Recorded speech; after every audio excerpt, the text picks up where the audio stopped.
Hello friends, मैं हूं पंकज पंजवानी। कैसे हैं आप? इस लेक्चर में हम पीएचपी में और देखेंगे और प्रोग्राम्स बनाएंगे। इस लेक्चर में हम देखेंगे, इस वीडियो ट्यूटोरियल में हम ये देखेंगे कि कैसे हम कन्वर्जन कर सकते हैं पीएचपी में। तो एक नया टेक्स्ट डॉक्यूमेंट बनाते हैं, इसका नाम हम 4 दे देते हैं। पिछले 3 प्रोग्राम्स हम बना चुके हैं। ठीक है, जैसे डायलॉग बॉक्स आएगा तो जस्ट करना है इसमें, ओपन इट। सबसे पहले ओपनिंग और क्लोजिंग टैग पीएचपी का लगा लेते हैं। ठीक है, इस लेक्चर में हम ये देखेंगे कि कैसे हम इंटीजर को बाइनरी में, ऑक्टल में और हेक्साडेसिमल में कन्वर्ट कर सकते हैं। तो हम सबसे पहले कोई वेरिएबल बना लेते हैं जिसकी वैल्यू को हम कन्वर्ट करेंगे।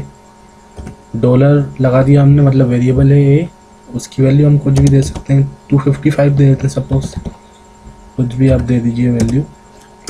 उसके बाद हम printf यूज़ कर लेते हैं, जैसा कि आपने सी में यूज़ किया होगा printf। सेम उसी तरीके का पीएचपी में भी printf यूज़ होता है। यहाँ पे हम, क्योंकि printf फंक्शन है तो हमने ब्रैकेट्स लगाए। उसके बाद हम स्ट्रिंग लिखेंगे डबल कोट्स के अंदर।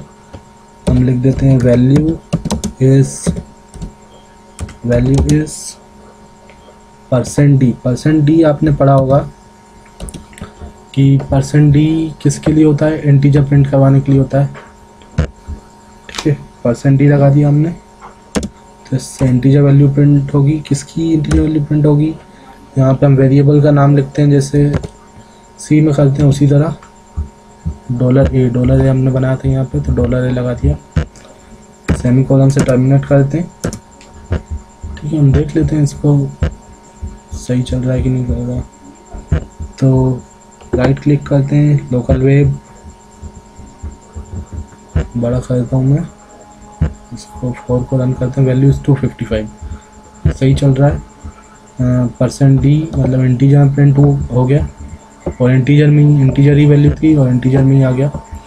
तो इससे आपको इतना ज़्यादा इफेक्ट नहीं दिखा होगा। तो हम कॉपी करके इसको, क्योंकि हम ऑक्टल और बाइनरी और हेक्साडेसिमल में भी प्रिंट करवाना है हमें, तो हम इसको फिर से कॉपी एंड पेस्ट करते हैं, 4 बार कर लेते हैं। ठीक है, स्पेस दे रहा हूँ तो आपको क्लियर दिखे। यहाँ पे हम जस्ट ऑक्टल दे देंगे, ऑक्टल बाइनरी। पहले बाइनरी दे देते हैं, फिर ऑक्टल दे देते हैं, फिर इसके बाद हम दे देते हैं हेक्साडेसिमल के लिए सिंपली स्मॉलर x। ठीक है, फाइल सेव। हम ब्रेक टैग लगा देते हैं यहाँ पे, br नेक्स्ट लाइन में आ जाए, ताकि पहले वाले में लगाने की जरूरत नहीं है यहाँ पे, क्योंकि ये तो पहली लाइन में प्रिंट करेगा। तो यहाँ पे ये लगाने की जरूरत नहीं है। इसको कॉपी कर लेते हैं हम, या फिर से लिख लेते हैं, टाइप कर लेते हैं।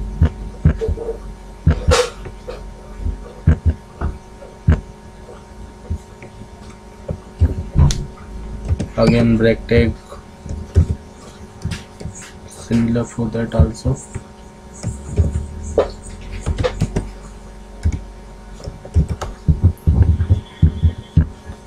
सेव रन करके देख लेते हैं। हमने जो भी अपडेट किया उसके लिए हमें रिफ़्रेश करना पड़ेगा, तो रिफ़्रेश कर देते हैं। ठीक है, ये 255 बाइनरी में कन्वर्ट हो गया, फिर ऑक्टल में कन्वर्ट हो गया, देन आफ्टर इसकी हेक्साडेसिमल वैल्यू आ गई। ठीक है, इस लेक्चर में हमने कन्वर्जन देखा, कैसे कन्वर्जन करते हैं। नेक्स्ट लेक्चर में हम और प्रोग्राम्स देखेंगे पीएचपी के। तो तब तक के लिए happy coding and bye bye.